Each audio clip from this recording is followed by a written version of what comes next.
Hey everyone, how's it going? It's Indy here with Emptor Audio. I'm also the editor-in-chief of HomeTheaterReview.com.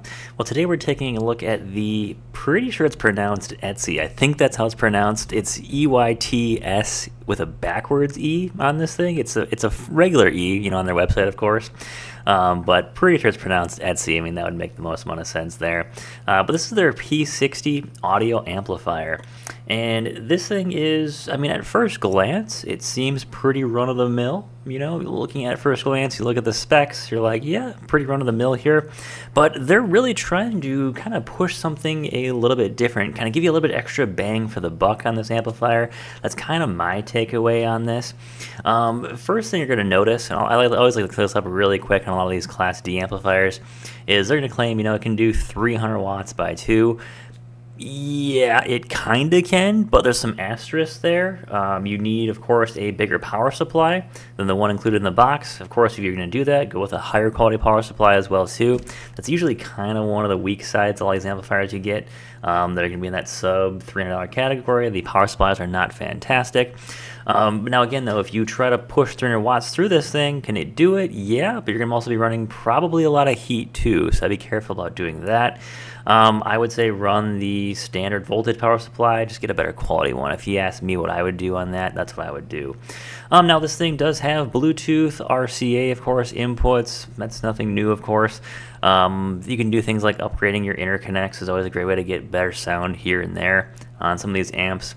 Bluetooth, of course, is always about the same. You know, if you're just Bluetoothing from your phone, from a tablet, something like that, you of course do that. Not really anything to upgrade there exactly, other than, of course, the device itself. Now, this thing does have some bass and treble adjustments. One thing I noticed that was kind of odd on this is the bass adjustment is plus or minus 14 dB, and the treble is plus or minus 6 dB. So you have a lot more bass range you can play with there. I usually don't adjust the bass and treble too much depending on the amp. Whenever I test amps, I go right to 12 o'clock on both. So I want to see these things just kind of at a flat, you know, flat set there and see how they sound. The P60 I think sounded pretty good. I really had no, you know, issues or qualms with how this thing sounded. I made some minor adjustments. I pulled the bass up a hair. My 2 cents on the sound a little bit. I thought the high was a little tingy, a little sharp at the top end, so I lowered my treble adjustment down just a hair, and that kind of softened it, maybe warmed up a little bit. If you want to run, say, like a tube channel in front of this thing as like a preamp, it will kind of warm up that a hair as well too. Kind of give yourself a little bit less sharpness, a little bit less tinginess on the top end there. So that's kind of what I found a little bit to, you know, just make it sound a tad better right out of the box. One thing I always judge really heavily on these amps is the volume control. This thing actually is a really nice quality volume control in here. It doesn't have, you know, it doesn't step up or down too quick. It doesn't sound too crazy or anything to it. It's just an overall pretty nice volume control on here. So I think that was nailed pretty well. You do, of course, get some of the nice soft pads on the bottom. Nothing, you know, out of the ordinary here, but as long as you have them, you're good to go. Now, one of the big selling points on this amp is going to be that kind of top glass window. There's a bit of a blue backlight on there, which it's cool how they did this because it's not too bright of a backlight. It's not too light. It's just there.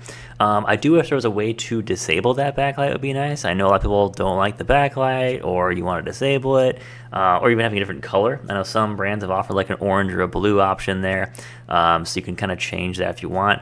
But I would say just have a switch turned off would be the best way to go for that. I know not everyone likes that. I don't really mind it, but I mean, again, I know a lot of people are going to be like, oh, the backlight, I don't like the backlight. Can we turn this off somehow?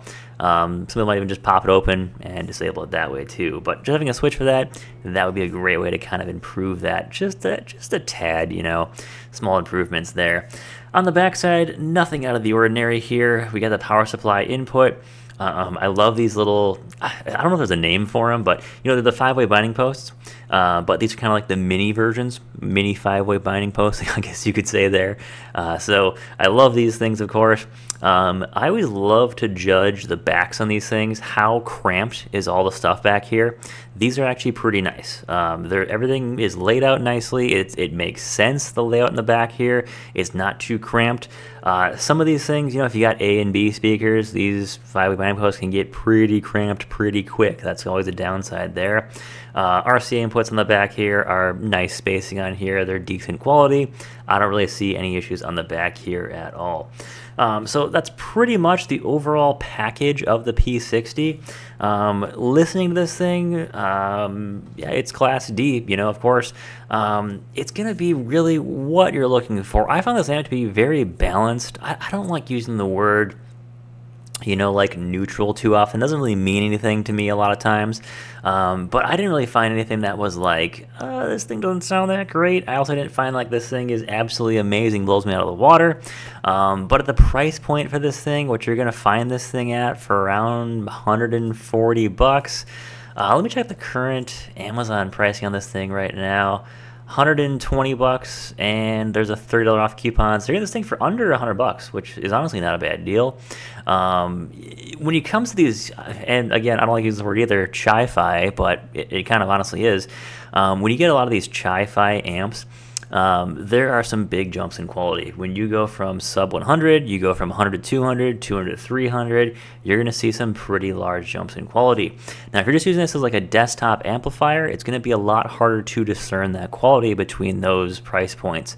So if you're using this for desktop, I'd say go right for it. If you're using this thing for bookshelf, there might be some better options out there.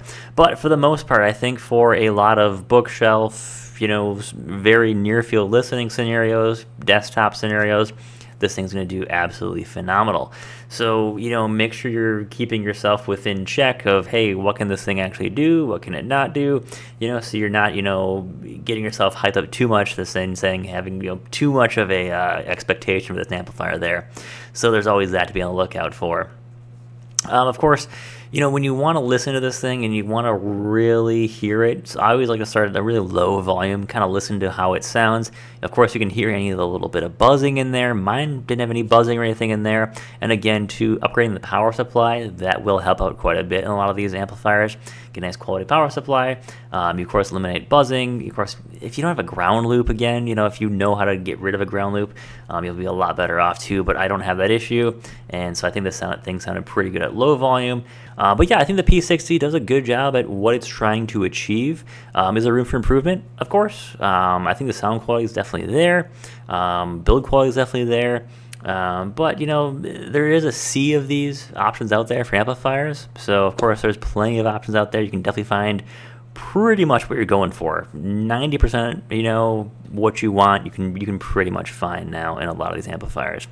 So guys, thanks for watching. Guys, take care. Hope you guys enjoyed the review. You got any questions, leave them in the comments below, and take care, guys.